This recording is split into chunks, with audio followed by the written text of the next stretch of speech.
Hello મિત્રો, SW સ્ટડીમાં તમારું સ્વાગત છે। હવે આજ આપણે સ્વાધ્યાય 5.1નો દાખલા નંબર 4, 5 અને 6નો અભ્યાસ કરશું।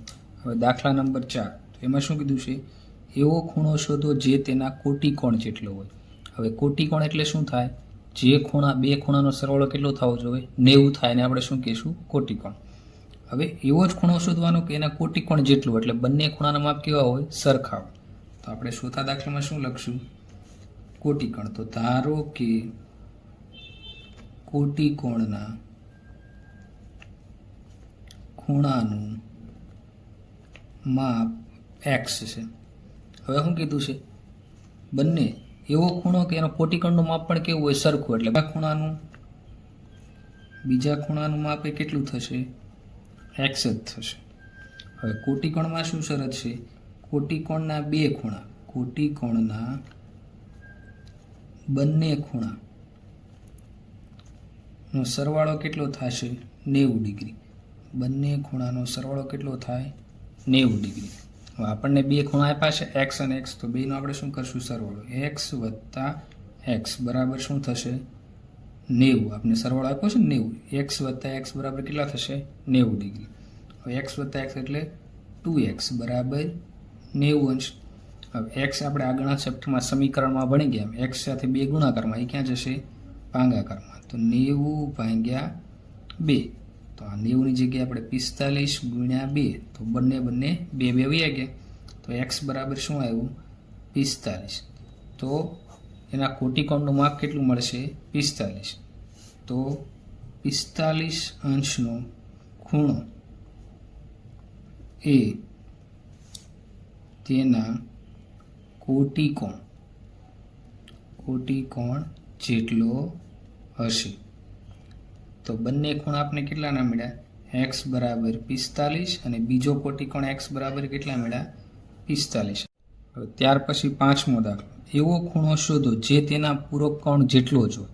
હવે આમાં પણ આગળના દાખલાની જેમ બંને ખૂણાના માપ કેવા હશે, સરખા હશે। તો પૂરક કોણ માટે શું છે, પૂરક કોણ, તો પૂરક કોણના બે ખૂણાનો સરવાળો કેટલો થાય, પૂરક કોણના બે ખૂણાનો સરવાળો બરાબર કેટલો થશે, 180 અંશ થશે। તો ધારો કે પૂરક કોણના એક ખૂણાનું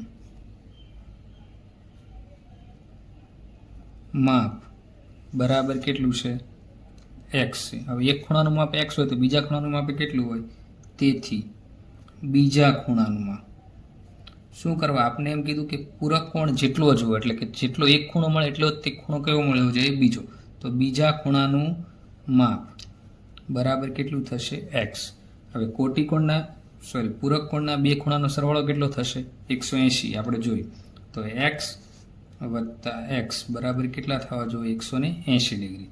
હવે x વત્તા x એટલે શું થશે, 2x બરાબર 180। હવે x સાથે આ શું છે, ગુણાકારમાં, તો એ ક્યાં જશે, ભાગાકારમાં, 180 ભાગ્યા 2। તો આને આપણે એવું લખીએ કે 90 ગુણ્યા 2, તો 2 ગયા। તો હવે શું મળશે, x બરાબર આપણે કેટલા ડિગ્રી મળ્યા, 90 અંશ। તો આપણે શું લખીએ કે 90 અંશનો ખૂણો જે તેના પૂરક કોણ કેટલો હતો, 90 અંશ જેટલો જ હોય છે। ત્યાર પછી દાખલા નંબર 6, બાજુની આકૃતિમાં ખૂણો 1 આપ્યો છે અને ખૂણો 2 પૂરક કોણ। તો આ બે કેવા છે, એકબીજાના પૂરક કોણ, એનો સરવાળો કેટલો થશે, 180। જો ખૂણો 1 ઘટાડવામાં આવે તો ખૂણો 2માં કયો ફેરફાર થવો જોઈએ જેથી બંને પૂરક કોણ જ રહે। હવે આપણે જાણીએ છીએ એમ શું કરશું, પૂરક કોણના બંને ખૂણાનો સરવાળો કેટલો થાય, 180 અંશ, કેટલો થાય, 180 અંશ થાય।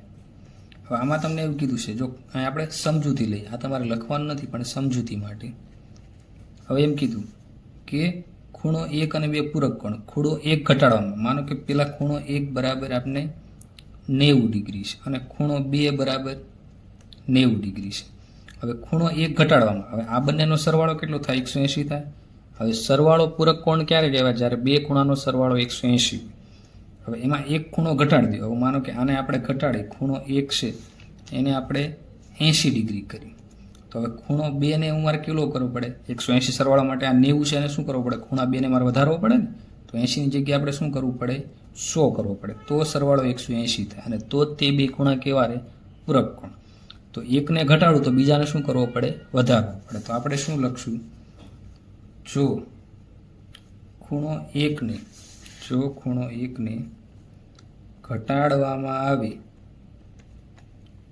આવે તો ખૂણા 2 નું માપ શું કરવું પડે? વધારવું પડે. શું કરવું પડે? વધારવું પડે. કેમ વધારવું પડે? કારણ કે શું છે? બંને પૂરક કોણ છે. પૂરક કોણ છે